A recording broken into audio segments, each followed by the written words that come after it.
Opa, tá online. E aí, pessoal? Pessoal que vai entrando aí, fazendo aqui o setup. Mais uma live. Número 7 ou 8. Comecei como experimento e tem ficado legal. O pessoal tem gostado. Eu vou repetindo, estou tentando fazer uma por semana, por conta mesmo aí do ritmo, né, de cada um. Tô satisfeito porque a maioria das pessoas com quem eu tenho entrado em contato, poxa, estão gostando da ideia, isso é legal. Só que aí cada um tem sua agenda, seu ritmo de vida, então não dá para também acelerar muito, né? Como eu falei, começou como experimento, eu achei legal, o pessoal está gostando, eu estou melhorando, né? Dia após dia, tá legal, experiência bacana. Esperando a doutora aqui, opa, legal, peraí, esperar entrar aqui, está aqui.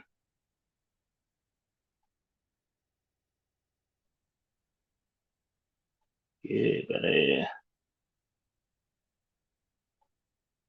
Vai ter que aparecer aqui, já vai entrar, vai ficar legal. Deixa eu ver aqui. 28, bacana. E é isso. Já tenho várias pessoas marcadas até janeiro já. Pô, legal. Estou gostando. Pessoas que eu já não vejo há muito tempo, estou revendo, né? Isso é bom, isso é muito legal. É muito legal mesmo. Esperar aqui.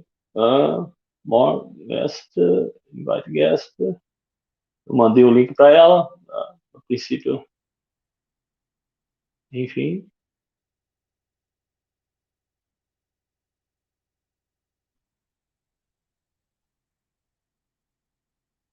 Legal. Muita, toda hora, todo dia, toda semana, um aprendizado a mais. Essa ferramenta eu não usei nos primeiros, essa ferramenta nova. Não estou usando o modelo pago dela, estou usando o gratuito para ver, né, como é que funciona. É uma das mais usadas aí, para live, para, enfim. Eu também, eu estou fazendo experimento das lives, né? Estou fazendo experimento das lives, mas vou fazer também gravado, porque, por exemplo, né, tem algumas pessoas que eu já marquei, que moram distante. Tem duas pessoas, dois amigos já não vejo há um tempão. Tem muito para contar também para gente. É muita coisa que eu também acabo que eu não acompanho tudo da vida das pessoas, mesmo sendo amiga, e moram na Austrália, enfim, algumas moram aqui na Europa mesmo, a diferença de horário é tranquilo, mas aí eu fico, como estou direcionando meu trabalho para o Brasil, então eu fico, tem brasileiro, poxa, não só brasileiro tem assistido o canal, ontem mesmo uma pessoa do México, por incrível que pareça, não sei porquê, mexicano mesmo, tem assistido, Singapura, internet é uma coisa sensacional, né?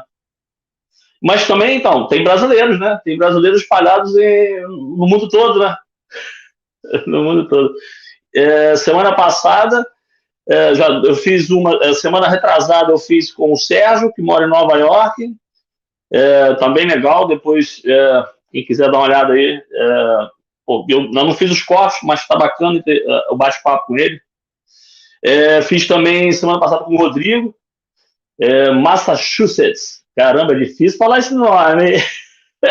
Fiquei treinando para falar. Estava embolado na língua.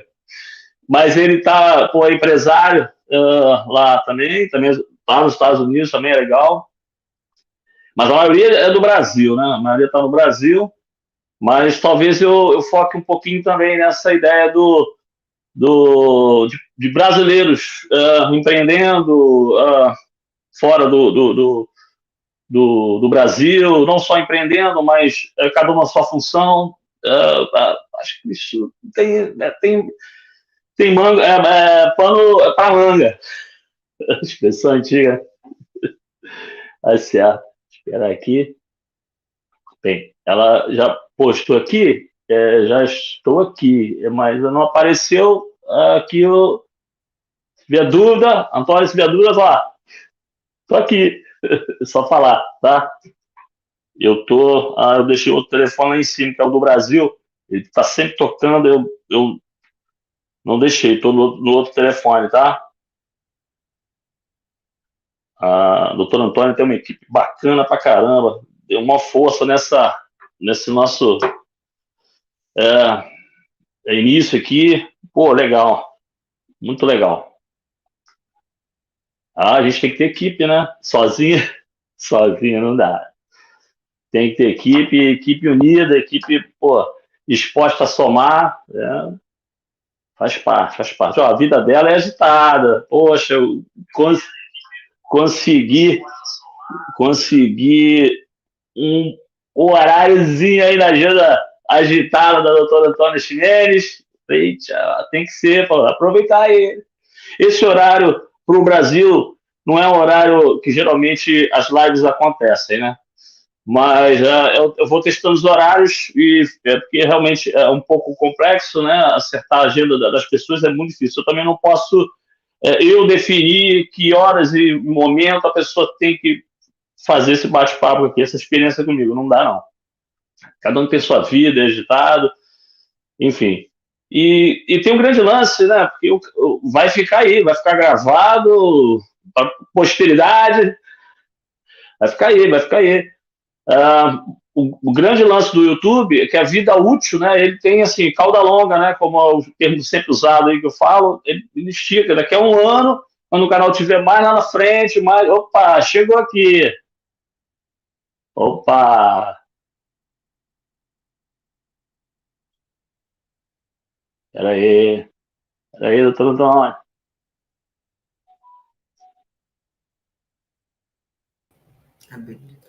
Eita, chegou! Peraí que eu vou arrumar aqui a casa, aqui, o layout para ficar legal, peraí. Tem um layoutzinho aqui diferente que fica, aí eu posso ver. Isso! Tudo bem? Tudo bem, bom Rapaz, dia. Que prazer. Ó, deixa eu fazer minha apresentação aqui e já a gente vai conversar. Tá bem. Ok? Olha, esse é o canal Entrou pra História. Eu sou o Luiz Manel. Esse é o nosso quadro Pode Contar Sua História. Aqui a gente aprende, conhece e evolui junto. Olha, não deixe de curtir, comentar, compartilhar e se inscreva, hein? É isso aqui, ó. Eu vou falar a breve apresentação aqui da doutora Antônia, advogada, empreendedora. Eu falei bastante coisa naquela apresentação, mas, ó, te agradeço pra caramba você participar, que eu sei que a sua vida é agitada, o horáriozinho aí é muito complicado. Agradeço a tua equipe também. Poxa, para mim aqui está sendo um prazer te receber. Muito obrigado. Muito bom dia, Luiz. Para a gente também. É um horário difícil, um horário de audiências, né? Aqui, 10 horas, a gente está no auge dos horários de audiência, de atendimento, mas a gente parou aqui para atender o teu convite com prazer. Né? E vamos falar da minha história, né? Vamos compartilhar. Isso!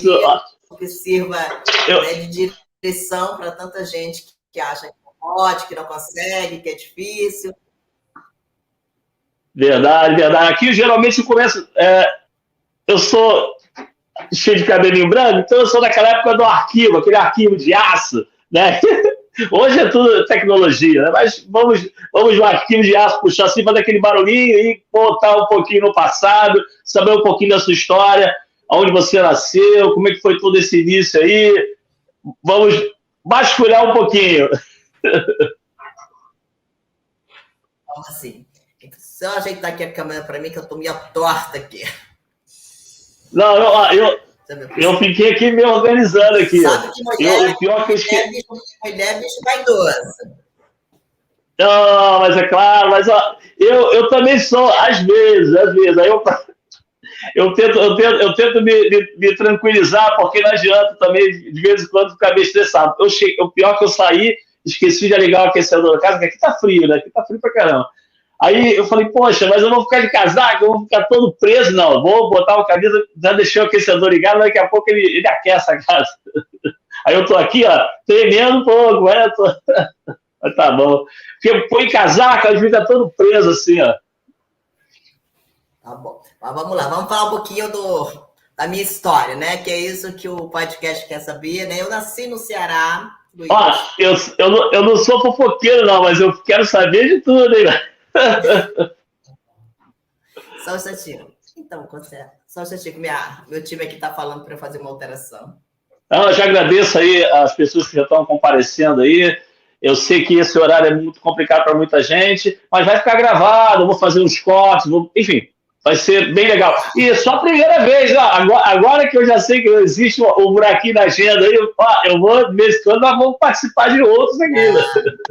Mas a gente que participa de tudo que a gente pode participar para ajudar, aprender, incentivar, que a gente sempre abre aqui um horário da nossa agenda.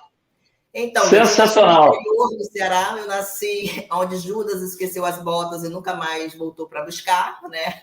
Eita, qual a cidade? Na verdade, eu nasci num sítio chamado Lavagem, né? Lavagem. O nome se chama realmente Lavagem. Por que Lavagem? Porque ela fica entre dois rios onde se lavava cavalos, né? Então, aí Lavagem, porque é onde as pessoas que andavam a cavalos naquela época passavam pelos rios e usavam os rios para lavar os cavalos. Aí ficou batizado como Lavagem, é um sítio. E um sítio onde meu pai nasceu, né, onde o meu avô nasceu, meu avô paterno nasceu, e aí eles se criaram, e o lugar se tornou praticamente deles, né? Muita terra, muita criação, né? E a gente foi criado ali, no meio de muito boi, muita vaca, muita lavoura, né? Muita plantação de feijão, de arroz, galinha. Eu fui criada nesse meio. Eu sou da roça. Então eu fui criada o meu despertador aqui, eu tenho aquela opção de escolher qual som. Aí eu achei um galinho, porque aqui não tem galo, né? Que é difícil, né? Onde eu tô, né? Aí eu coloco o galinho para despertar. Aí fica legal, eu gosto desse barulho aí. Eu fui criada na roça até os 15 anos de idade, né? Foi lá que eu fui criada. Só tinha um único colégio na cidade, né? Só tinha um único colégio, uma cidadezinha com um único colégio, público, obviamente, uma única igrejinha, né? Que não cabe muita gente, né? Um lugar que tem uma festa da padroeira da cidade uma vez por ano, que é o momento da cidadezinha. Então, é tudo muito pequenininho. Em 40 minutos, você andando de bicicleta, você anda a cidadezinha toda. Caramba! Quando passava um carro, eu lembro que eu, com 10, 12 anos, quando passava um carro, a gente corria para ver o carro. Tipo assim, é como se fosse um ET passando, né? Caraca, imagina, criançado, corre! Eu vou fazer 50 anos, né? Então, nós estamos falando de 40 anos atrás, né? Então, eu sou filha de um lavrador, seu Raimundo. Então você foi para o Rio de Janeiro agora. Você foi para o Rio de Janeiro com 10 anos de idade? Não. Eu só já passou em mais lugares. Eu sou filha de um lavrador, do seu Raimundo, falecido há 3 anos, e uma dona de casa, minha mãe, que criou 7 filhos. E desses 7 filhos, eu sou a mais velha, né? Então, eu fiquei lá até os meus 15 anos. Com 15 anos de idade, um tio da minha mãe pediu para me levar para a casa dele, garantindo que ele ia me dar os meus estudos, que o sonho da minha mãe sempre foi que a gente estudasse, né? E lá na cidade era tudo muito precário. A minha mãe, acreditando nisso, permitiu, eu fui, né? Mas, na verdade, quando eu cheguei lá, era para virar empregada doméstica, né? Da família toda, né? Colocaram no colégio público de quinta, me davam uma roupa e um sapato todo ano no Natal, e eu virei empregada da casa do tio da minha mãe, da esposa e dos 3 filhos. Quando eu terminei o meu 2º grau nessa situação, e assim, não podia sair de casa, além de ser doméstica, aquela coisa, não tinha lazer, não tinha nada. Imagino. Isso é muito comum, né? Infelizmente, hoje menos, mas na minha época era muito comum fazer essas coisas, né? Pegar meninas novas no interior, levar para a cidade e para se tornar doméstica, entre aspas, vou ajudar e não assalariar, não remunerar, né? E eu fui mais uma vítima dessa situação. Imagino. Quando eu terminei o meu 2º grau, a minha irmã, Lucélia, tinha casado, tinha vindo morar no Rio, e ela me convidou para vir para o Rio. Aí, como eu já estava na idade de trabalhar, eu queria muito estudar, né, fazer faculdade, sempre gostei muito de estudar, eu vim morar com a minha irmã Lucélia, né? Aí eu já estava com os meus 19 anos e estou no Rio. Ah, 19. Então, estou com 49, eu estou há 30 anos no Rio. Sou mais carioca do que nordestina. Rapaz, mas que história bela é essa, hein? Um pouco complexa, mas bela, porque por mais que seja assim complicado, né, nessa época, né? Era complicado nessa época, mas ficou alguns aprendizados aí, né? Ficou alguns aprendizados. Você levou isso para a tua vida de hoje? Esse aprendizado te trouxe alguma coisa para dar um start, dar um clique aí? Eu acho que definiu o meu futuro, Luiz, porque o que acontece? Minha mãe, eu sou a mais velha de 7 filhos, meu pai lavrador. Meu pai morreu há 3 anos atrás analfabeto. Minha mãe lê e escreve. Então, eu venho de uma família que ninguém tinha feito uma faculdade, que ninguém tinha uma instrução, né? Então, eu venho de uma família grande, mas sem condições, né? Porque era o interior do Ceará e a gente vivia com... A gente tinha, ao mesmo tempo que a gente tinha... Corria descalço, a gente tinha uma infância sadia, de correr na terra, de mergulhar nos rios, mas a gente não tinha uma fruta, a gente não tinha um pão, a gente não tinha... a gente comia feijão com farinha dia sim, dia não. No final de semana, minha mãe matava uma galinha. Então, assim, essa era a alimentação da gente. Para você ter uma ideia, eu estava brincando aqui hoje no escritório, eu não sei nem por que eu não sou banguela, tá? Mas os dentes são todos meus. Porque eu vim escovar os dentes com 15 anos de idade. A gente não tinha uma escova de dente, né? Então, assim, a gente tinha uma precariedade muito grande, né? Eram 7 filhos. Então, a gente comia aquilo que meu pai tirava da lavoura, assim como a gente foi para a lavoura muito nova. Eu, como meus irmãos, a partir dos 10 anos, a gente ia para o roçado. A gente passava, 4 horas da manhã, meu pai levantava a gente andava... Desculpa. A gente andava 30, 40 minutos. Ar-condicionado isso aí. A gente andava 30, 40 minutos a pé para plantar feijão, plantar arroz, colher. Dos 7, eu sempre fui a mais preguiçosa para a lavoura. Então, me virava e mexia, minha mãe falava assim, deixa que eu vou no lugar dela, porque eu nunca gostei desse tipo de serviço. Mas nem sempre minha mãe podia ir, então a gente tinha que ir. Naquele sol do Ceará, de 40 graus, com sensação de 60, né? E minha mãe sempre incentivou a gente a estudar, mas meu pai, na ignorância dele, da forma que ele foi criado, ele não incentivava, muito pelo contrário, ele dizia que as mulheres eram para... só bastavam ser alfabetizadas, porque mulher era para casar, né? Era crescer e casar, né? E minha mãe não, minha mãe nunca desistiu, minha mãe sempre nos incentivou muito a estudar, e a gente estudou por causa da minha mãe mesmo. Quando meu pai faleceu há 3 anos atrás, ele tinha muito orgulho de eu ter me tornado uma advogada, de minhas outras irmãs também terem estudado, né? Ele já tinha uma outra cabeça, mas não era a cabeça do seu Raimundo de 40 anos atrás, onde ele dizia que mulher só bastava ser alfabetizada porque a gente nasceu para casar e ter filho, né? Então, foi nessa criação que eu tive, né? E essa é a Antônia, né? Aí eu vim para o Rio de Janeiro, e aqui eu fiz tudo, né? Meu primeiro trabalho foi lavando cabelo de madame num salão de beleza, ganhando um salário mínimo, sem carteira assinada, sem direito nenhum, nem de passagem. Daí a minha briga com o direito do trabalho hoje, né? Imagina, mano. Trabalhava 10, 12 horas para ganhar um salário mínimo, sem carteira assinada, sem passagem, o dia inteiro pintando cabelo de madame, lavando, era auxiliar da cabeleireira, né?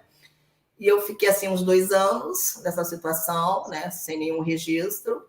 Depois eu fui trabalhar numa outra empresa japonesa também, onde o direito do trabalho era muito desrespeitado. E o meu terceiro emprego no Rio foi na Contax, que era uma empresa que trabalha para a Oi, né, que é uma empresa que, inclusive, ela está em recuperação judicial, e um dos motivos é a quantidade de processos contra ela. Uma empresa que eu aprendi muito, que eu sou muito... Telemarketing, né? Contax é telemarketing, né? Telemarketing. Onde eu aprendi muito, fiz grandes amigos, até hoje eu tenho grandes amigos. O próprio Guilherme que trabalha comigo veio da Contax, mas muitos direitos trabalhistas desrespeitados, né? Então, juntando toda a minha história de infância, da minha ida para o Rio Grande do Norte para estudar, na verdade era para ser doméstica, e associada às poucas empresas que eu passei, porque eu trabalhei em 3 empresas aqui no Rio, porque eu fiquei 7 anos numa, 8 anos noutra. Antigamente, a gente ficava muito tempo de casa, né? Hoje em dia, tem um rodízio grande, mas a gente trabalhava muito tempo num só lugar. Então, tudo isso me levou para o direito do trabalho, né? Na verdade, me levou para o direito social, né? A minha paixão é por direitos sociais. Então, eu fiz direito e desde o primeiro dia que eu advogo na área de direitos sociais. É uma paixão que eu tenho, eu gosto de escrever, eu gosto de defender, eu trabalho com empregado, porque eu vivenciei tudo isso na pele. Eu sei o que é trabalhar numa casa servindo de doméstica e você sendo chamada de sobrinha. É minha sobrinha que eu trouxe do Ceará. Você tem uma roupa por ano e um sapato por ano, né? Quando deveria ter pelo menos um salário, né? Para ter dignidade. Eu sei o que é trabalhar sem registro, né? 10, 12 horas sem carteira assinada, sem uma hora extra, sem dinheiro de passagem. Eu ficava rezando para os clientes que a gente atendia no salão me dar uma gorjeta para eu juntar o dinheiro da gorjeta para eu voltar para casa. Porque o salão fica aqui no centro do Rio, fica até hoje, e eu morava em São Gonçalo. E é uma das passagens mais caras que tem. E é uma das passagens mais caras. E é uma viagem, né? O ônibus do Rio para São Gonçalo é da volta.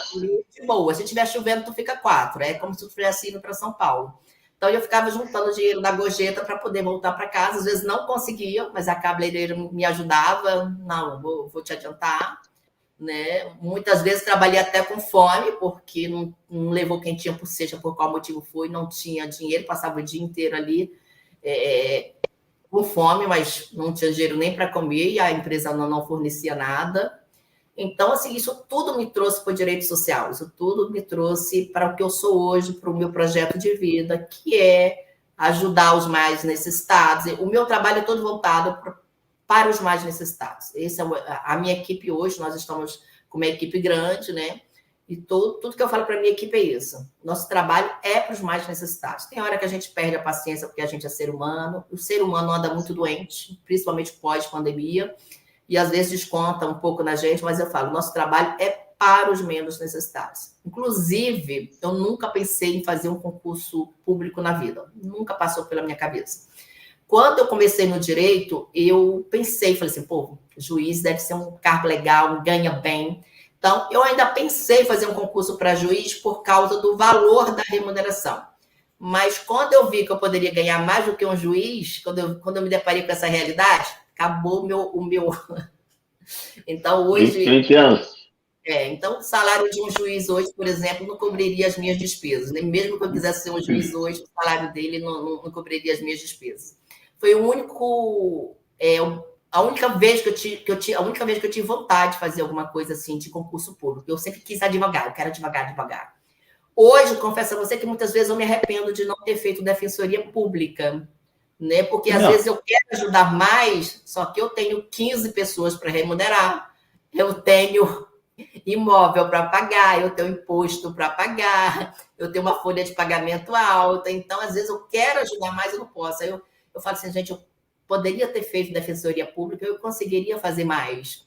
Porque a gente até faz, aqui no escritório, a gente vira e mexe, a gente atende a pessoa mais necessitada, sem cobrar, faz um diferencial. Isso a gente já faz, mas tem determinados momentos que eu tenho tanta vontade de pegar e trazer para mim, mas aí eu falo assim, gente, não dá, porque o imposto vai chegar no final do mês, a folha de pagamento, né?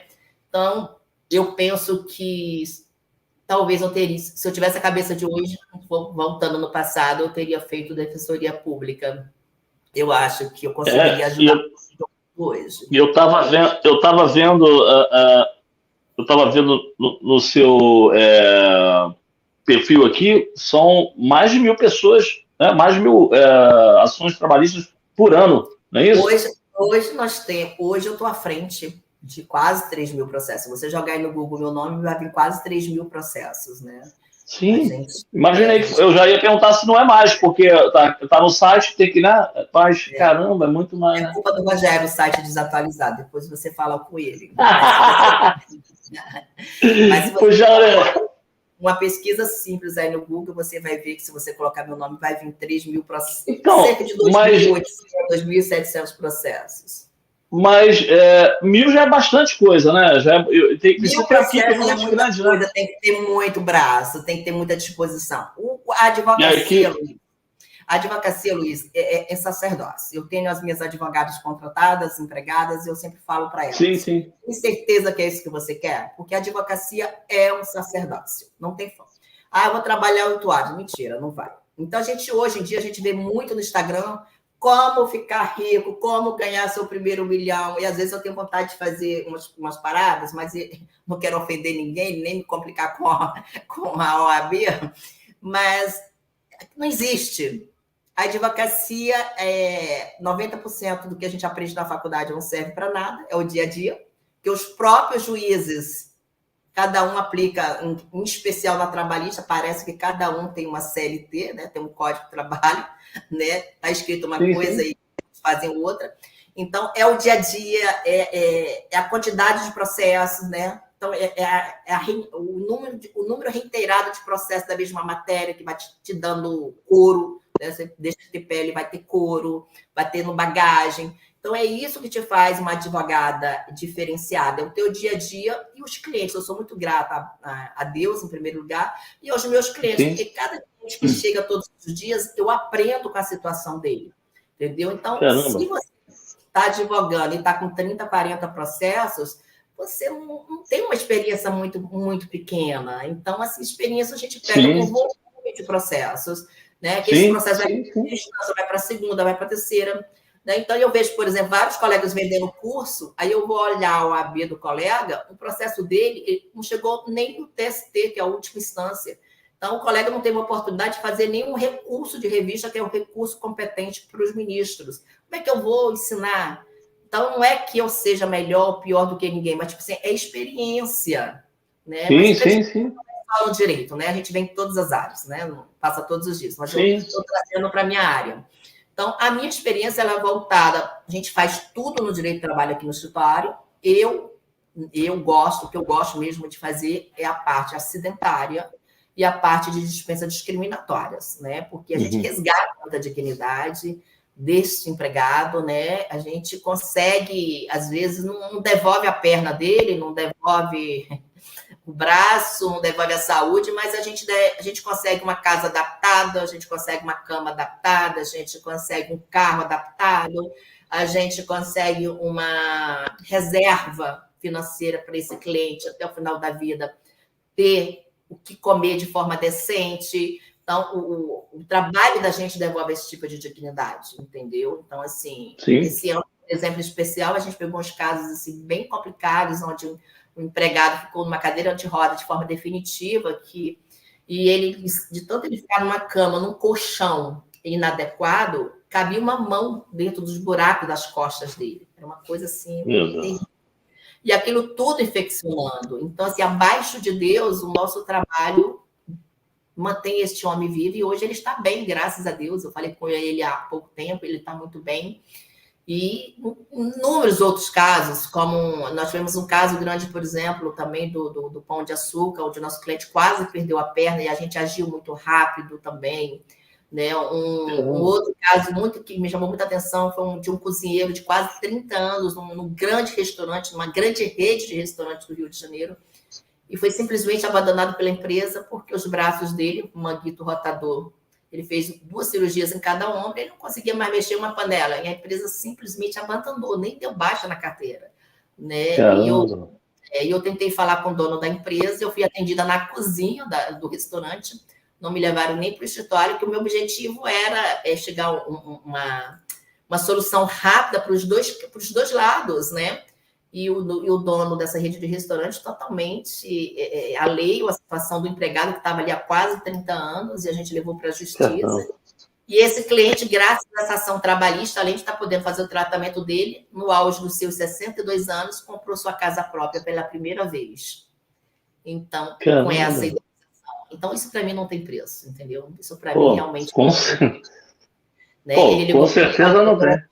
Pela primeira vez na minha vida, eu não vou mais pagar aluguel. Peguei o dinheiro que a senhora conseguiu para mim e comprei a minha casa própria, porque até porque eu não consigo mais trabalhar há 62 anos, e agora a gente está trabalhando na aposentadoria dele. Então, assim, eu não consigo me enxergar fazendo algo diferente disso, que me dê tanta satisfação, entendeu? Não consigo. Eu imagino. não vou devolver os ombros dele, ele vai passar o resto da vida fazendo fisioterapia, mas ele não vai mais pagar aluguel, ele tem a casinha dele, ele tem dinheiro de indenização para fazer o tratamento de saúde dele. Então, isso para mim é uma satisfação muito grande. Porque ele tem que fazer um acompanhamento, né? Para o resto da vida. Eu já imaginava que eu escutaria muitas histórias emocionantes. E você se detalhar, a gente ainda vai ficar mais emocionado ainda, né? Agora, assim, geralmente eu pergunto de momentos complexos que a pessoa passou na vida e tudo. Poxa, você já detalhou muita coisa aí que realmente foram momentos complicados, mas alguns momentos que foram, assim, positivos para essa virada de mesa na sua vida. Seria, então, a sua trajetória foi de alguma forma magnífica, porque construiu a doutora Antônia Ximenes, né? Por mais que tenha sido complexo, mas construiu uma pessoa, um ser humano que hoje trabalha em pró dessa dignidade, dessas coisas todas bacanas que você tem feito, né? Mesmo sendo um trabalho, tem que se dedicar, né? Tem que gostar daquilo que está fazendo, porque senão fica difícil, né? Então, vamos pontuar algumas coisas positivas que foram, assim, pontuais para essa virada de mesa, que eu acho que é legal as pessoas identificarem, né? Quando eu pontuei sobre a idade, porque a idade, às vezes a vinda, as mudanças em certas idades são importantes, né? Aí eu achei que você tinha vindo para cá com 10, mas você veio para cá, não, para o Rio de Janeiro com 16, 15 para 16, né? Eu vim para o Rio Grande do Norte com 15 e vim para o Rio de Janeiro com 19. Então, você fez um bypass, você foi... um ponto positivo dessa transferência, né, saída para Rio Grande do Norte e depois a transferência para o Rio e do Rio para a doutora Antônia hoje. Pontua pelo menos 3 pontos aí que eu acho que seria legal pontuar nessa virada de mesa aí, né? Eu acho que por mais dificuldades que a gente passe, mais coisas ruins que a gente vivencia, eu acho que tudo a gente tem que tirar algo de bom e de aprendizado. O fato de eu ter ido para o Rio Grande do Norte, ter me transformado na doméstica da casa do meu tio, que prometeu para minha mãe que... Na verdade, é muito comum, né? Ele fez uma coisa que é muito comum, pelo menos hoje ainda é, mas na época era muito mais. Pegar uma criança muito pobre, que vê que os pais não têm condições, minha mãe com 7 filhos, vendo os apertos da minha mãe, a falta, né? Então, tipo assim, aquela não tem uma pasta de dente. Na minha casa, ela vai ter uma pasta de dente para escovar os dentes. Aquela não tem um absorvente. Na minha casa, ela vai ter um absorvente. Então, a pessoa se acha no direito de fazer esse tipo de coisa, né? E, inclusive, esse tio da minha mãe, por várias vezes, no auge dos meus 15 anos, ele tentou abusar de mim, né, sexualmente. Por várias vezes, né? Então, minha mãe está assistindo a gente nesse momento, minha mãe conhece essa história e nunca conseguiu, porque como eu sempre fui uma nordestina muito mão pesada, a última vez que ele tentou, eu joguei na cabeça dele uma abóbora. Então, merecia mais, né? Merecia mais. E eu vinha de uma família muito rígida quando o assunto era o sexo, né? Na minha época, a gente não falava sobre sexo. Então, na casa dele com 15 anos, eu era uma garota muito incipiente, eu não sabia nem o que era sexo. Hoje, qualquer garota de 10, 12 anos sabe. Eu, com 15 anos, eu tinha total desconhecimento de uma vida sexual, eu era virgem, eu não tinha menor, entendeu? E ele, por várias vezes, tentou... E eu conversava com a mulher dele. E uma vez eu escutei da esposa dele, ela falando assim, eu sei que ele faz isso não somente com você, mas eu sou uma mulher muito religiosa, eu não posso me separar. Essa é a resposta que ela me deu. Aí foi quando eu escrevi uma carta para minha mãe, contando essas histórias e pedindo autorização da minha mãe, porque eu era menor de idade, para mudar para a casa de uma amiga de colégio. Minha mãe permitiu. Foi quando eu tive a oportunidade de sair da casa dessas criaturas. Entendeu? Essa é uma virada de chave, né? Essa foi uma virada, né? É uma virada de chave. Porque até para tomar essa decisão é difícil, né? Nessa idade, nesse perfil que você está falando, descrevendo, é difícil tomar essa decisão. De 15 anos, né? 15, 16 anos, né? Então eu era muito nova, né? Então a minha mãe permitiu. E quando eu terminei meu 2º grau, que minha irmã veio para o Rio, eu sentia muita falta de família, porque eu não tinha família, né? No Rio Grande do Norte. Era esse tio da minha mãe que disse que ia fazer tudo por mim, prometeu minha mãe. E quando minha irmã veio para o Rio, que aqui no Rio de Janeiro eu tenho bastante família, minha irmã veio, eu me senti muita vontade de vir. E minha irmã Lucélia, que é uma pessoa que eu amo de paixão, sempre me apoiou muito, e eu vim O marido dela também é um grande irmão, e os dois sempre me apoiaram, me apoiam até os dias atuais. Essa menina que você foi morar junto lá no Rio Grande do Norte. Não, essa Pô, menina foi morar aqui no Rio. No Rio. No Rio. E essa do Rio Grande do Norte, você tem contato? Nunca mais. Poxa. Tem vontade de revê-la? Não, a menina que eu mudei para casa dela, sim. Os meus tios. Não. Eu tô dizendo a menina. A menina casou, tem 3 filhos, sim. A rede social a gente encontra todo mundo, né? É verdade. Eu tive no Nordeste, eu tive bastante no Nordeste, eu fiquei um bom tempo ali e quase morei em Fortaleza. E ali, onde fica lá essa cidadezinha, eu conheci um pouco ali, eu fui até quase Jericoacoara, né? Ali Paracati, Aracati. É mais distante. Lá fica do lado de Sobral. Sobral, sim. Sobral. De Sobral para lá hoje são mais 2 horas de viagem. Muito. Nordeste até hoje assim, é loucura, né? Aquela BR-101, você anda assim, parece que tem miragem. Parece não, às vezes dá miragem lá no final, anda. Rapaz, 101 Então chegou no Rio de Janeiro. Aí chegou no Rio de Janeiro, encontrou essa sua amiga agora, que você falou, né? Minha irmã Lucélia. A sua irmã? Minha irmã Lucélia tinha casado, eu tinha vindo morar no Rio, eu fui morar com minha irmã. E meu cunhado, entendi. Então, os dois, a partir dali, sempre me apoiaram muito, tanto para eu estudar, tudo na minha vida. Eles são, Lucélia e Eduardo, sempre foram minha base aqui no Rio de Janeiro e são até hoje. Pô, que legal. São meus ídolos. Família é muito importante, né? Família é muito importante. Eu tenho muita paixão pela minha família, Luiz. Eu sou uma pessoa muito apaixonada pelos meus irmãos, pelos meus sobrinhos. Eu tenho uma paixão muito grande. Para mim, sobrinho é tudo filho. Né? Eu tenho paixão pelos meus primos, pelos meus tios. Eu sou uma pessoa muito apaixonada pela minha família, de verdade. Seus pais são vivos ainda?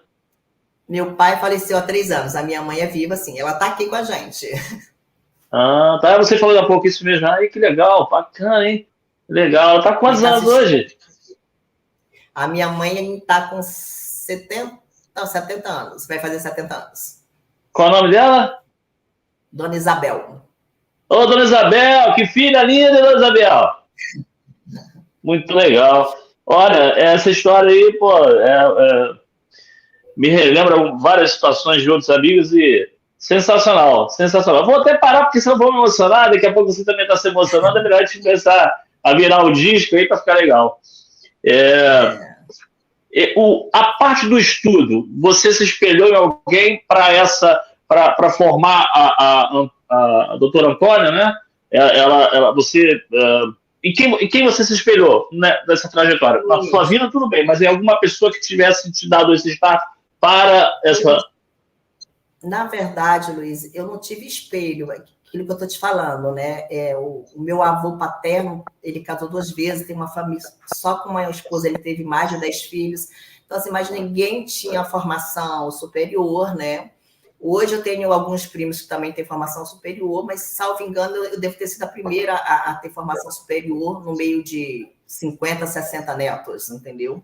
Caramba. Então, eu não tinha em quem me espelhar. Eu sempre tive algo dentro de mim pelos direitos sociais muito grande, né? Muito grande. Eu desde cedo entendi que o que eu vivia no interior do Ceará não era normal, né? Faltava a mão do poder público, faltava tudo, né? Porque não vou nem adentrar em muita coisa aqui, porque minha mãe está nos assistindo, mas assim, não era normal, né? Mas era tudo que meus pais poderiam nos dar, e se eu estou aqui hoje sendo uma advogada, é graças ao incentivo da minha mãe, que sempre me colocou para estudar e sempre me achou diferenciada, né? Minha mãe sempre falou, minha mãe sempre apostou que eu ia conseguir, porque ela me via desde pequena muito interessada em estudar, né? A gente levava nossos cadernos dentro de um saquinho para o colégio, né? Nós éramos os patinhos feios, mas era o patinho feio, a patinha feia que adorava estudar e falava: mãe, eu consegui escrever o nome dos meus irmãos todos. Olha, mãe, eu consigo ler essa carta. Que legal. Então, assim, minha mãe sempre viu isso como um diferencial, entendeu? Então, mas eu sempre vi que aquilo não era correto, né? Crianças trabalhando muito novas, mas era uma necessidade da época, né? Todos os filhos se tornaram pessoas de bem, né? Então, O meu pai, mesmo sendo analfabeto, mesmo vivendo numa época diferente, meu pai sempre nos ensinou princípios, né? Não querer nada que não é nosso, trabalhar pelo que a gente quer. Meu pai sempre foi um homem muito forte, né? O meu pai sempre foi um homem muito forte, muito orgulho do meu pai. Mas eu tive uma outra virada de chave em 2014, Luiz. Eu casei e eu trabalhava na Contax, que é uma empresa que presta serviço para a Oi. Eu já era formada em Direito, mas como eu tinha uma criança pequena, apesar de ganhar muito pouco, eu não tinha coragem de largar o trabalho para viver do direito, porque era do zero. Direito a gente começa o mês sem dinheiro nenhum, né? Não tem patrocínio, né? Começa do zero. Eu estava trabalhando na Contax e eu tinha meu filho Marcos, o hoje tem 24 anos, na época, quando eu entrei lá, Marcos tinha 3, e eu criei meu filho sozinha, né? O pai nunca participou. Então, eu tinha medo de tentar qualquer outra coisa e faltar algo para o meu filho. E um dos grandes objetivos da minha vida foi fazer com que nunca o meu filho passasse por nada que eu passei.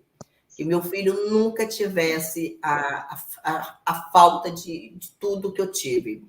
Então, eu escutei da Úrsula, que é a esposa do Rogério, essa semana, ela falou assim, não tem como falar da Antônia em relação ao Marcos, porque o objetivo da vida da Antônia é que o Marcos tenha acesso a tudo. E é verdade.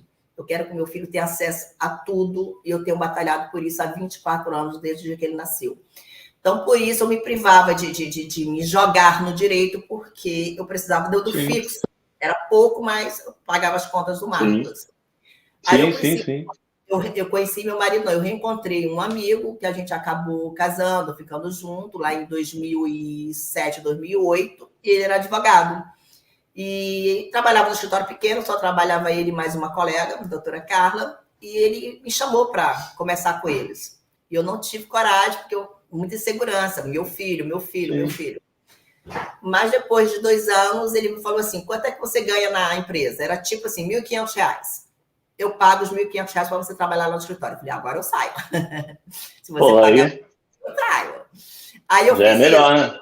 Eu fiz isso. Aí fui para o escritório, mas aí o que acontecia? Aí eu comecei, como eu sempre fui uma boa profissional dentro da empresa, quando as pessoas eram demitidas na empresa, os próprios superiores mandavam me procurar. Procura a Antônia, porque ela conhece tudo de errado que acontece aqui, que ela ficou aqui quase 10 anos e ela está advogando. Então, eu comecei a pegar essas causas dessas empresas e comecei a ganhar credibilidade, fazer meu nome aí no ramo de call center. Foi assim que tudo começou.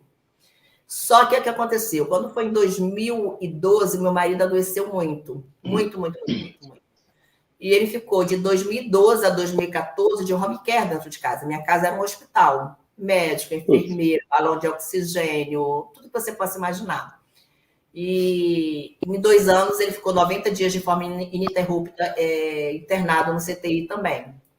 E em novembro de 2014 eu perdi ele. Eu acordei um domingo com ele morto do meu lado. Isso ele tinha 45 anos, né? Ele tinha 45 anos. E durante 3 meses após o falecimento dele, eu não tinha energia para nada, Luiz. Eu não tinha energia, porque na verdade era meu marido, era meu amigo, a gente trabalhava junto, era uma pessoa que eu passava 24 horas juntos. Então, assim, você não perde só o marido, você perde o companheiro, o chefe, né? Tudo. E eu fiquei 3 meses muito perdida, mas aí, como ele morreu em novembro, dezembro é um mês morto para a justiça, janeiro é um mês morto para a justiça, por causa de recesso, aquela coisa toda, eu fiquei muito. Eu não sabia mais o que fazer, né? Aí um certo dia eu estava na minha sala e eu vi o meu filho ficou muito abalado, né? Porque meu filho, como não tinha um pai tomando conta dele, quem tomava conta do meu filho, né, fazendo a vez de pai, era ele. E uma vez eu vi o meu filho, numa desses meus momentos de muita depressão, e eu vi o meu filho sentado no sofá muito triste, sabe? E vi a minha enteada, que também ficou com a gente na época, sentada na mesa, no mesmo ambiente, muito para baixo. E eu fiquei observando os dois muito para baixo, né? E a minha enteada, a mãe dela, perdeu a guarda dela com 3 meses depois do falecimento do pai por maus tratos. E o meu filho, não, né? O pai nunca foi presente. Então eu parei e pensei, né? Eu falei, se eu não me levantar, esses dois não terão futuro. Acabou de enterrar o pai. a mãe não tem, o outro pai não cria. Aí, meu filho, à época, com 15 anos, e a minha enteada com 16 anos. Aí eu pensei, se eu não me levantar, esses dois não terão futuro nenhum, terão um futuro pior do que eu tive lá atrás. E foi Marcos Vinícius, meu filho de sangue, e Natasha de Vetilana, que é minha enteada, minha filha do coração, que me fez me levantar e seguir em frente. E cheguei até aqui, né? Mas isso já se passaram 9 anos, mas durante 5 anos da minha vida, por exemplo, eu não entendia por que os meus domingos eram tão tristes, né? E depois eu fui entender, porque foi num domingo que eu acordei com ele morto do meu lado, né? E quando eu falei que ele estava morto, a Natasha dormindo no quarto ao lado, a Natasha gritava muito. A Natasha me fez chamar 2 ambulâncias diferentes, porque ela não acreditou no primeiro enfermeiro que disse que ele estava morto. Então, e meu filho também ficou muito perturbado. Então, durante os primeiros 5 anos da minha vida, eu não entendia porque meus domingos eram tão tristes, né? Aí depois que eu parei para pensar, porque tudo aconteceu num domingo, né? E assim foi. E isso eu tive que me fortalecer pelo Marcos e pela Natasha, porque aí a partir daquele momento eu não tinha mais só um filho, eu tinha 2, porque a Natasha tinha perdido o pai. E com 3 filhos dele falecido, a mãe perdeu a guarda por maus tratos, eu não tinha mais um filho, eu literalmente tinha 2, que eu tinha que dar destino a esses 2. E aí o Marcos, com 24 anos, terminou contabilidade e iniciou a faculdade de Direito, e a Natasha, com 25 anos, esse ano está terminando Direito. Então, eu acho que eu estou cumprindo a minha missão. 2 pessoas. Está aumentando a equipe. A equipe vai aumentando, né? Daqui a pouco vem netinho também, vai todo mundo. Daqui a pouco estou cheia de netos. Então, 2 pessoas de bem, meu filho muito trabalhador, minha enteada muito trabalhadora, uma mulher de respeito, um homem de respeito, eu tenho muito orgulho dos 2. E foi, na verdade, de 2014 para cá, quem me trouxe até aqui, abaixo de Deus, foram eles 2. Nós estamos aqui hoje com um time entre colaboradores diretos e prestadores de serviços, a gente soma 15 pessoas, né? Temos um escritório aqui no centro do Rio, né? Um escritório bem estruturado, e a gente atende muita gente, resgata muita dignidade de muita gente. E o nosso trabalho é muito bacana, e eu tenho muito orgulho, porque não é o trabalho da Antônia, é o trabalho de uma equipe inteira, né? Nós temos advogadas, nós temos médico do trabalho, nós temos calculista, nós temos comercial, então é o trabalho de um time inteiro. Não, e é aquela história da espada, né? Fui forjando, né? Fui forjando ali, fui fazendo, aí vai para fortalecer o aço, né? É por aí. Grande história, grande história. Agora eu estou cobrando aposentadoria, né? Eu fico falando para os 2, né? Pelo amor de Deus, vocês me aposentam, que eu não estou conseguindo mais. Vou fazer 50 anos, eu preciso me aposentar. É verdade, é verdade. Então, aí, bem, eu também, até para a gente entrar agora na sua área, né, profissional, você tem, né, o direito trabalhista, tem o previdenciário e o constitucional. Desses 3, qual que te dá mais volume de casos de empenho? É o trabalhista? É o trabalhista, né? O que aconteceu, Luiz? Eu estive na Universidade de Coimbra estudando direitos humanos e direitos constitucional. Por quê? Porque como a gente trabalha com acidente de trabalho, né, e dispensa discriminatória, você tem que entender muito da Constituição Federal, porque a mãe de todos está ali, todos os princípios básicos. Então, toda legislação que vem, ela tem que respeitar a Constituição. Então, eu fui para lá para estudar constitucional, para entender de verdade. E direitos humanos, porque quando eu demito um empregado doente, quando eu não respeito, quando eu não forneço um meio ambiente de trabalho bom, equilibrado para o meu empregado, eu estou ferindo os direitos humanos. E, infelizmente, direitos humanos no Brasil, a gente só fala de direitos humanos, direitos humanos é só para bandida. A gente tem uma visão bem distorcida de direitos humanos, talvez até por ser mal usado mesmo. Né? Não foi usado no nosso país. Então, eu resolvi ir para a Europa estudar os direitos humanos, porque o berço dos direitos humanos está na Europa.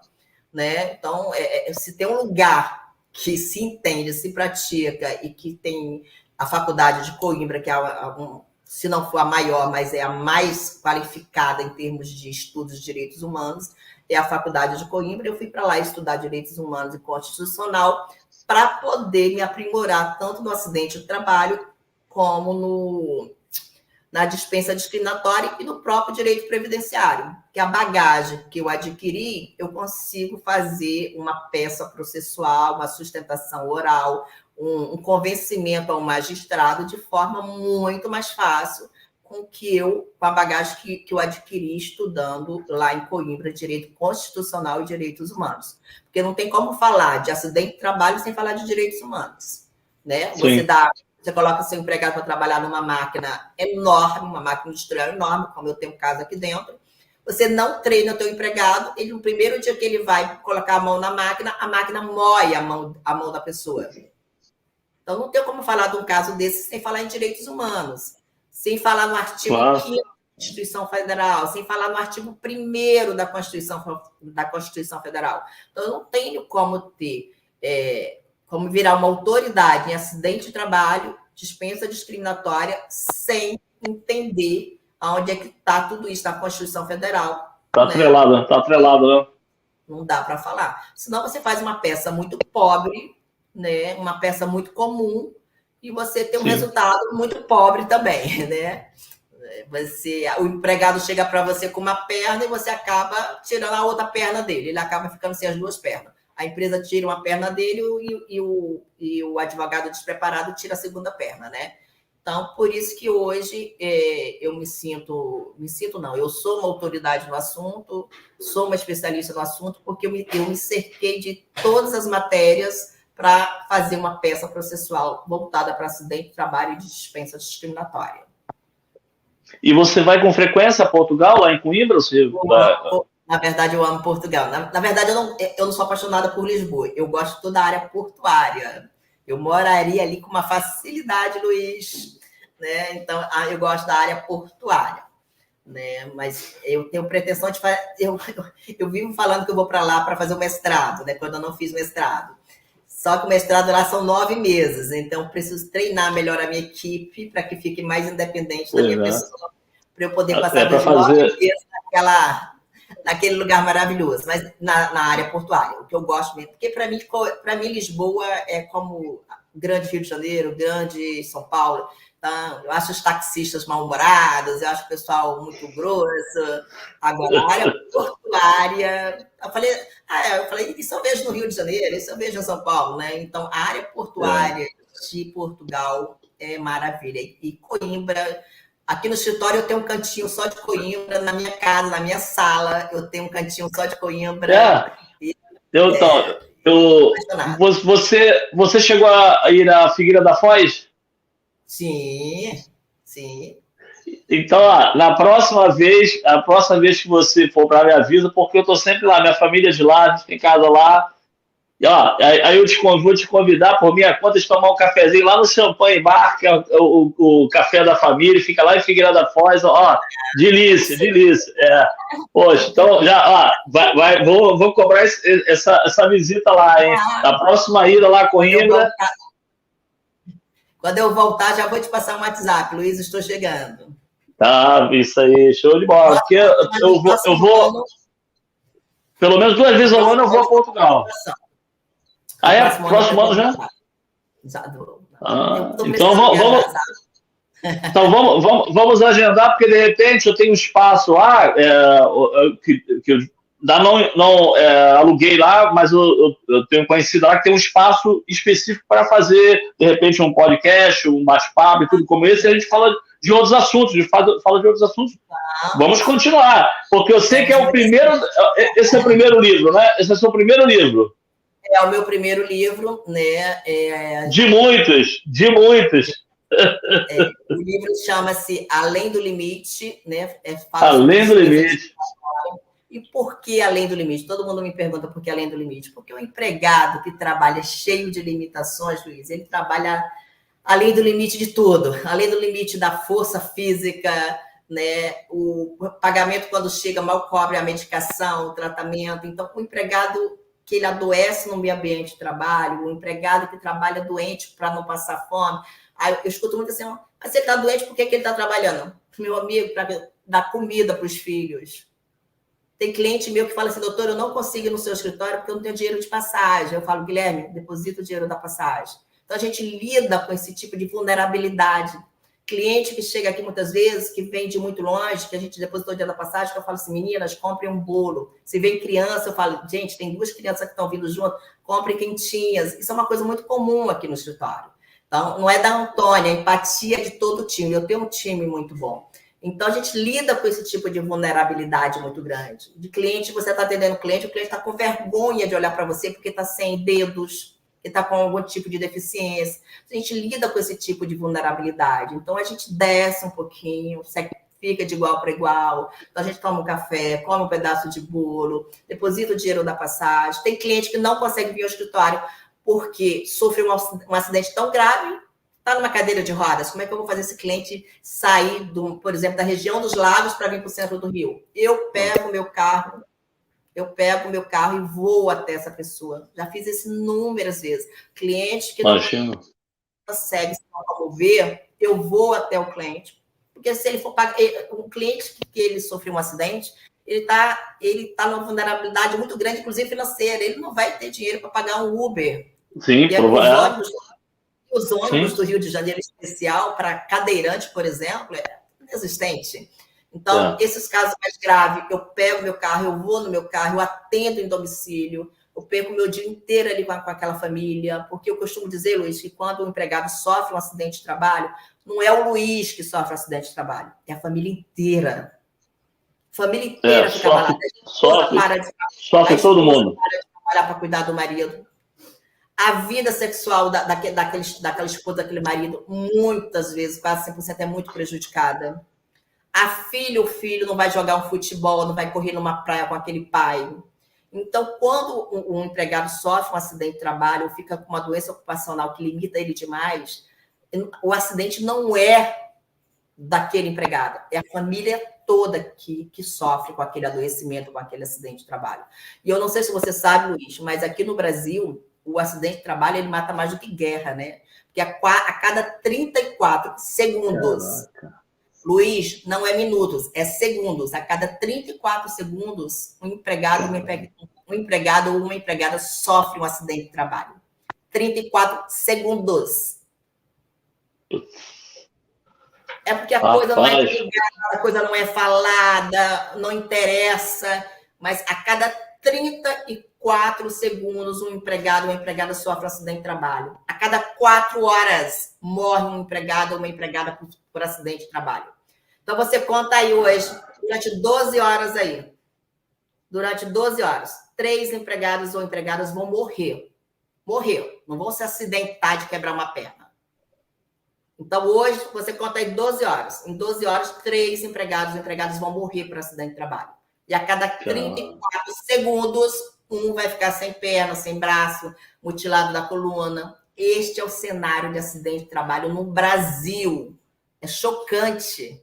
É complicado. E, assim, não sei se você tem essa informação, mas a maioria desses casos aí acontece em que tipo de situação? Você sabe alguma coisa assim, nesse sentido? Olha, uma coisa que me assusta muito é os acidentes nos 3 primeiros meses de trabalho, Luiz. É muito comum. Doutora, eu me acidentei com 15 dias, estava trabalhando com 20 dias, falta de treinamento e falta de EPI, Luiz. Exatamente. Os caras chegam para trabalhar, Luiz, eu peguei um caso, que pegaram a moça no hospital, botaram ela para passar roupa numa máquina de passar roupa, sem treinamento, a mão dela foi junto.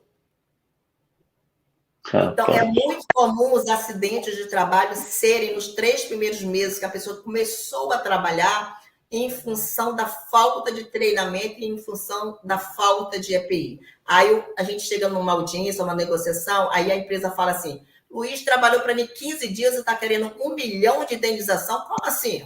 Mas é isso.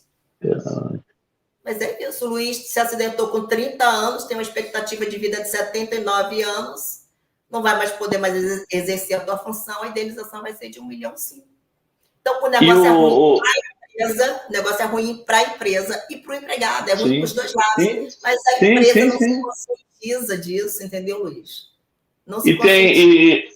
Eu não sei se você pode falar, porque é complicado, mas existe alguma campeã nesse tipo de situação? O segmento, vamos falar do segmento então, para não falar de empresas específicas, né? Mas qual é o segmento campeão dessa falta de treinamento, que é mais ou menos, deve ser a maior causa, né? Falta de treinamento nos 3 primeiros meses, e com relação ao setor específico, né?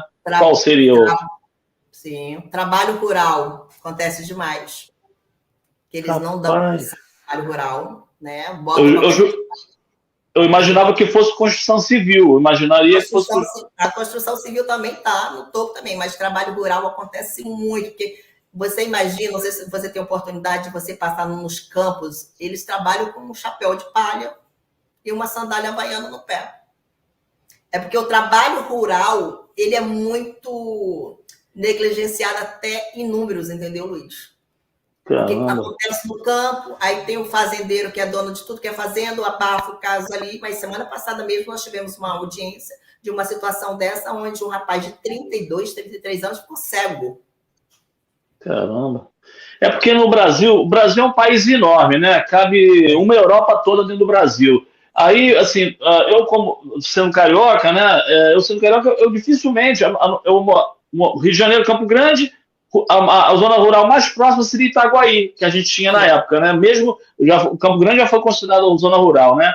Mas aqui na Europa você vê muito, você passa de uma cidade para outra, você vê com muito mais facilidade essa coisa rural, entendeu? E tem épocas de colheita disso, colheita daquilo. Eu trabalhei muita fábrica, né? E fui muito a lugares. Eu nunca trabalhei no campo, foi falta de oportunidade. Aqui, se tivesse, até eu iria, porque quando eu comecei a vir para cá, a gente muda totalmente o aspecto do que você é realmente de profissão e tudo, né? A não ser que já venha direcionado para alguma situação. Então aqui eu tenho. Eu não sei se você conhece aqui no Rio Barra do Piraí, por exemplo. O acidente mais grave que eu peguei esse ano foi em Barra do Piraí. Caramba! Onde o empregado eu ia chegar lá. O empregado trabalhava em 2 empregos, um homem super ativo, trabalhando em 2 empregos, um deles era numa fazenda. Nessa fazenda, ele só mexe daqui para cima. Puta merda. Entendeu? Só que assim, nessa parte rural, não se abre a CATIA, Comunicação de Acidente de Trabalho. Se esconde muito. Então, quando você vai fazer a pesquisa, assim, qual é a categoria com mais o número de acidente de trabalho? Você não vai ver logo de cara a área rural, porque não emitem a CAT. Se grandes empresas, a cada 10 acidentes, emite 5 CATs, você imagina na zona rural, entendeu? Então, é tudo muito fechadinho. Então, agora, como você disse, a construção civil, realmente, ela está lá em cima em acidente de trabalho, né? Agora, eu sempre falo, antes de falar da construção civil, eu sempre falo antes da zona rural, porque a zona rural acontece acidente e ninguém sabe. Sabe por quê, Luiz? O empregado não conhece os direitos da zona rural. Ele não conhece os direitos dele. Não conhece. Se aqui na grande capital muitos não conhecem, na zona rural não conhecem. São pessoas muito simples. E são pessoas que temem o patrão. Temem o patrão. Quando eu entrei com essa ação, que eu acabei de lhe falar, desse cliente que ficou numa cadeira de rodas, a primeira coisa que o patrão fez foi ligar para intimidar o empregado. Primeira coisa. Porque é uma região pequena, geralmente essas regiões são regiões pequenas, onde todo mundo se conhece, e tem um coronelzinho ali. Para quem acha que acabou o coronelzinho de determinadas regiões, gente, não acabou, não. Então, o coronelzinho existe. É tanto que ele procurou uma advogada da região dele e a advogada não pegou a causa. Aí ela viu, a esposa viu um vídeo e me ligou e eu fui lá na casa atender a domicílio. Então, assim, na zona rural, ainda vigora o chicote do coronelzinho. Então, o cliente geralmente é um cliente que não conhece seus direitos, teme o patrão, vou botar meu patrão na justiça. O cara está sem perna, o cara está na cadeira de roda e está se sentindo envergonhado por botar o patrão na justiça. E o patrão não está dando a ele uma cesta básica. Essa é a realidade de quem se acidenta na zona rural. Na construção civil, como é mais divulgado, os empregados acabam conhecendo os seus direitos. Agora, na zona rural, muito difícil eles conhecerem o direito. Muito difícil, muito difícil, muito difícil. Então, eu gosto muito de trabalhar com os empregados da zona rural, porque A gente resgata a dignidade, a gente deixa ele a par de tudo, a gente conserta a vida dele tanto na área previdenciária como na área trabalhista. Esse mesmo cliente, ele tinha direito a receber 25% a mais do INSS porque ele precisa de ajuda de terceiros. A gente também conseguiu fazer isso para ele junto ao INSS. Então, está tudo resolvido. E esse livro, né, Além do Limite, que você está lançando agora, ele traz casos como esses e traduz de maneira que a pessoa que vai ler se motive a tomar as atitudes? É essa a ideia? É essa a ideia. O livro não é para intelectual. Eu fiz um livro super acessível, sem juridiquês, porque eu quero que esse livro... Tá aí a capa? Tá aí o livro com a capa aí? Ainda não recebi. Só vou receber em São Paulo. Ah, isso. Ah, tá. Ok.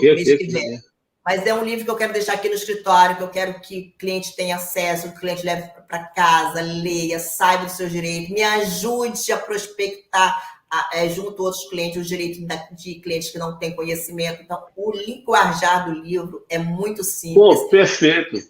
Fala de todos os direitos que eles têm, todos. Com exemplo, caso concreto, eliminar deferidas, decisão judicial, tudo. O livro é muito perfeito. Perfeito.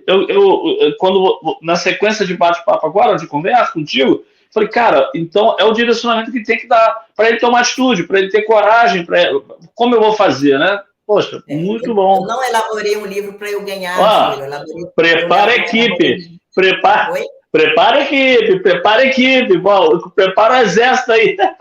A equipe vai estar, porque é certo de o livro ter uma boa aceitação. É um livro de orientação, né? É um livro muito bom, né? Orientação para o empregado, para a empregada, entendeu? Eu não fiz um livro para ganhar dinheiro, eu fiz um livro para todos tenham acesso.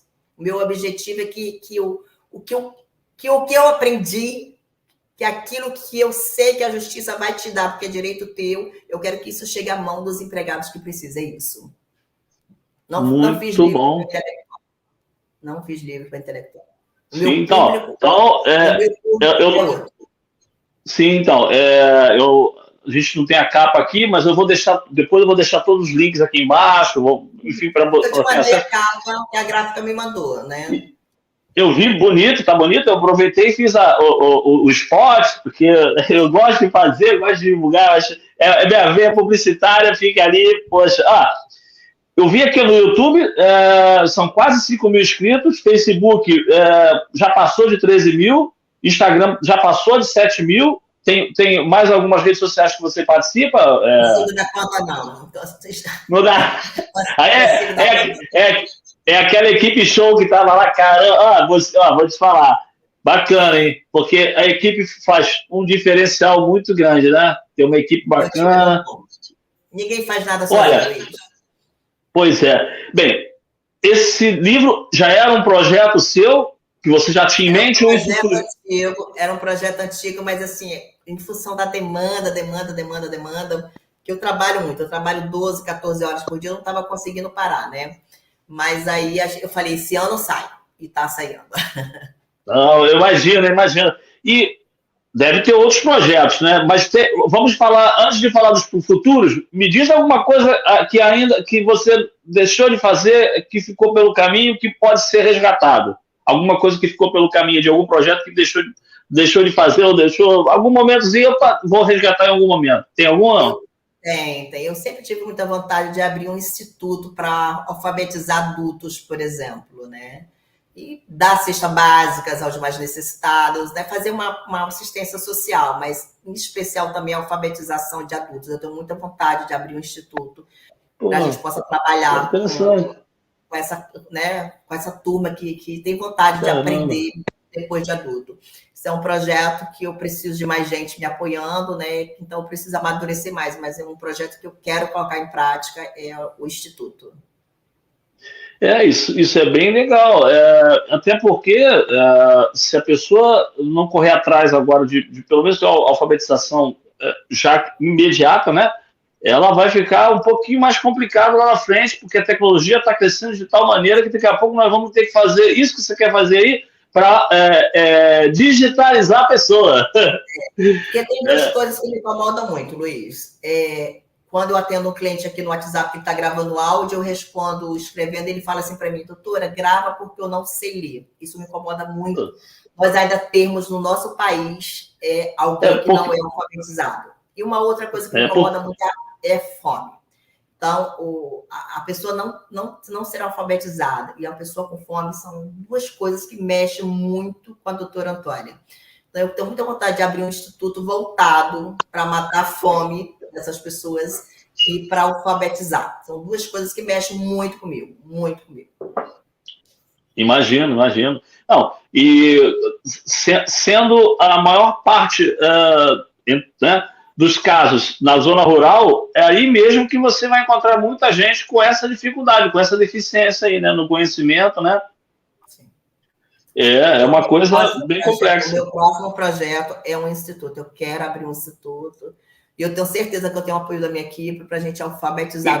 Então ele não ficou para trás. Ele não ficou para trás. Ele um dia ainda vai ser concretizado. Vai nascer. Você é debatedora na Rádio Band, né? Na verdade, eu estava na Rádio Band até ano passado, aí o João, que é o produtor, né, tem me cobrado isso, mas como eu mudei, eu fiquei muito distante da rádio. Aí eu não tenho mais participado, entendeu? Mas era muito legal, era um programa muito bom que a gente falava. E o João, agora na Barra, o diretor é maravilhoso, né? Ele me chama para todos os como é que eu posso dizer, os projetos dele, né? Então ele está com um podcast agora na Barra, que ele também me chamou, mas eu estou deixando para o ano que vem, porque essa elaboração do livro, comparando ela a uma obra que a gente faz, né? A gente acha que é um negocinho desse tamanho, daqui a pouco o negócio está desse tamanho, né? Então, enquanto eu não fizesse o lançamento do livro, eu estou com a agenda muito complicada, mas a partir de janeiro eu estou voltando. Não, porque eu puxei isso, né? Porque eu fui olhando tudo aqui. Eu vi as três redes sociais, mas aí como eu estou muito mais especializado, né, no YouTube, eu fui lá catucar o seu YouTube e vi que você lá não faz muita live no YouTube, né? Eu fiz muito na época da pandemia, né? Na época da pandemia isso. Eu fiz muito, mas depois nunca mais eu fiz. Eu também aqui no Rio, Luiz, eu sou a diretora jurídica do SPC. Essa agenda lotada, cheia de coisa a fazer, eu inventando mais coisas. O SPC me demanda muito, né? Então, me demanda muito. Como diretora jurídica do SPC, eu tenho uma demanda grande também, além da minha demanda como empregado. Então, assim, preciso de tempo. Então, esse ano eu decidi pelo livro. Então, eu tive que abrir mão de outras coisas. Mas o ano que vem a gente volta para programa de rádio, para podcast. O ano que vem eu estou voltando. Mas com o projeto do livro, eu não tenho braço para isso. Infelizmente, eu não tenho braço. Sim. Não, eu imagino a correria que seja isso, né? E, bem, bem, geralmente eu pergunto, né, as transições da vida, tem uma sequenciazinha e que você gabaritou tudo já gabaritou tudo. Então, agora vamos fazer o seguinte, vamos falar um pouquinho do futuro, dos projetos, além de você já falou um aí que estava lá, né, já é antigo e você ainda pretende concretizá-los, né? Mas me diz se tem mais alguma coisa, o que está faltando aí hoje, né, para você rumar à finalização dos seus projetos, à concretização dos projetos. Diz para mim aí, estou aqui. Na verdade, eu pretendo dar mais treinamentos para colegas advogados, né? Porque, como eu te disse, a cada 34 minutos acontece um acidente de trabalho no Brasil, a cada 4 horas um empregado morre. Então, a gente não tem concorrência, é acidente demais. Eu nunca vi colega meu como concorrente, e nessa área acidentária muito menos, porque é acidente demais. E muito poucos profissionais efetivamente preparados nesse tipo de ações. Então, o que eu pretendo é ajudar esses colegas através de mentoria, através de treinamentos, quem sabe até um livro bem prático de acidente de trabalho voltado para os colegas, né? É um projeto, né? O outro projeto é o meu mestrado, que eu estou adiando, mas eu quero fazer o meu mestrado. O meu mestrado hoje não me acrescenta na minha... Vai ser em Portugal? Vai ser em Portugal? Vai ser em Portugal. Na minha vida profissional, o mestrado não vai me acrescentar muita coisa, mas é um projeto pessoal, né? Um mestrado. E o Instituto, né? Te completa, né? Te completa, o mestrado te completa, né? É o Guilherme me chamando a atenção aqui para eu falar menos. Menos o quê? Entendi. Não, mas ó. Tem gente aqui por trás. E uma outra coisa que a gente não falou, Luiz, que eu acho importantíssimo a gente falar, é da categoria dos bancários. Eu já ia perguntar se faltou alguma coisa. Não, mas você sempre, ó, o bom é faltar sempre, porque você volta aqui sempre. Dá um jeito nessa agenda aí, pô. A categoria dos bancários, eles estão adoecidos. É muito triste ver, porque eu lembro que na minha idade, 18, 19 anos, o sonho da gente era fazer um concurso para Banco do Brasil, Caixa Econômica. Ser bancário era um status, os pais da gente queriam que a gente se tornasse bancário.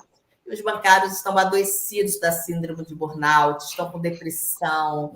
Olha, o que eu tenho recebido de bancários literalmente perturbados mentalmente, e assim, não é só mulher não, tá? Para quem acha que é só mulher, homens demais, e assim, é assustador que a gente falou lá da área rural, falamos da construção civil, e uma outra área que está numa derrocada de doença mental em função do meio ambiente de trabalho são os bancários. Tá demais, assim, tá assustador. E assim, no atendimento, né, no cara a cara ali, você fica olhando, você fala assim, gente, como é que essa pessoa tão jovem já está sem saúde mental nenhuma, saúde mental zero, entendeu? Isso tem acontecido demais. A classe dos bancários já está necessitando de uma atenção nossa, porque a classe do bancário, a doença do bancário hoje aumentou em mais de 30%, é mental, eles estão adoecidos, é síndrome de burnout, é depressão, é uma coisa assim que tem que chamar a atenção dos profissionais dos direitos, de todo o judiciário, da parte médica, que é uma categoria que tem que merecer a nossa atenção. Isso é interessante, bem curioso também, por quê? Porque com o digital, os bancos têm diminuído. Aqui mesmo na Europa, eu vou ao banco aqui, quer dizer, aliás, no meu banco aqui, eu tenho conta digital e tenho conta banco físico, né? Banco online, né?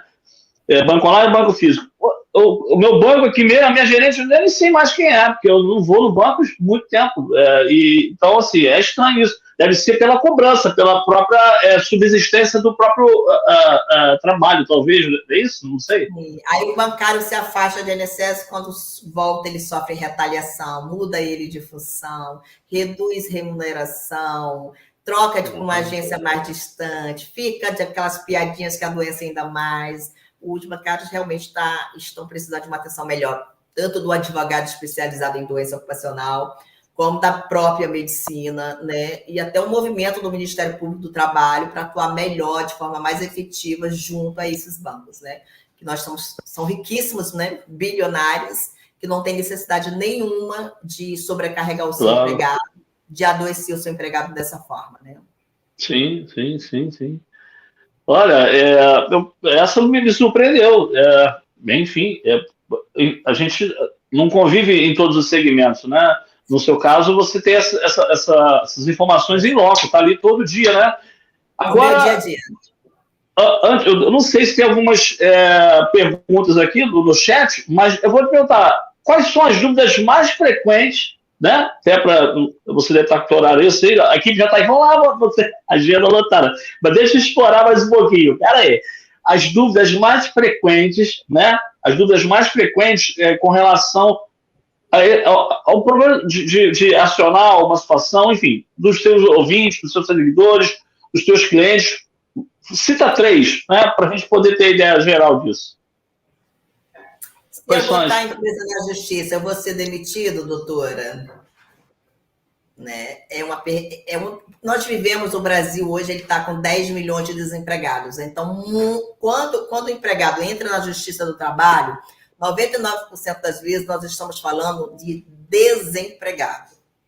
Então, quem procura a Justiça do Trabalho, 99% é desempregado. Então, o empregado, a empregada, ele vai ao limite, daí o nome do livro, A Lei do Limite, porque ele vai ao limite, ele não consegue mais trabalhar, ele dói o braço não levanta, ele tem que sustentar peso, ele tem que levantar peso, mas ele vai até o final, até ser demitido, porque ele tem medo de botar na justiça e ser demitido.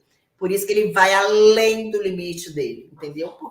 Por motivos óbvios, 10 milhões de desempregados, voltar para essa para essa fila, vai virar uma estatística e as crianças vão ficar sem leite, né? O aluguel não vai ser pago. Então, o empregado, ele já sofre com uma doença do trabalho, da coluna, do ombro. Esse próprio exemplo que eu te dei do cozinheiro de grande restaurante, com o manguito rotador nos 2 ombros deficiente, ele saiu de INSS, operou, voltou, botaram ele para fazer a mesma função. Aí acabou de vez... Aí fez mais 2 cirurgias, aí não aguento mais. Mas o cara vai ao limite. Por quê? Porque tem que comer. Né? E a empresa não faz esse acompanhamento, porque ele talvez não serviria mais para ser cozinheiro, mas coloca ele numa outra função. Porque nós não estamos falando de uma padaria, nós estamos falando de uma rede grande de restaurantes. E, infelizmente, Luiz, essas coisas, essa negligência por parte das empresas, não é só de empresa pequena, não. É empresas enormes. Então, ontem eu postei no feed do meu Instagram 3 dispensas reconhecidas judicialmente de forma discriminatória, onde uma delas foi a ilegalidade foi feita pela Vale, uma das maiores empresas. Então, assim, nós não estamos falando do seu José Manuel da padaria que fatura 10 mil por mês, não. Nós estamos falando de empresas milionárias, bilionárias. Entendeu? Nós estamos falando de rede de hospitais famosíssimos. Inclusive nos principais canais abertos aí, e que não dão treinamento, que o empregado adoece. E adoeceu, virou peça de ferro velho, demite, acabou e contrata outro. É isso que acontece. E o segundo seria, podia ser que só aí já tem muito assunto, né? Só aí já tem muito assunto, né? Mas tem mais alguma coisa? O outro que a gente escuta muito aqui no nosso comercial é o seguinte: doutor, eu trabalho todos os dias, recebo remuneração, mas eu não tenho carteira assinada. Quais são os meus direitos? Ainda tem muito. Ainda tem muito? Puxa vida. E o terceiro, para finalizar? Pejotização, né? Manda você abrir um MEI, você tem hora para entrar, você tem hora para sair, você tem 2, 3 chefes acima de você recebe remuneração todo mês, aí você abre um MEI para dizer que você é empresário, né? Para isso não assinar a tua carteira e não te paga nada. Não recolhe teu INSS, não paga teu fundo de garantia.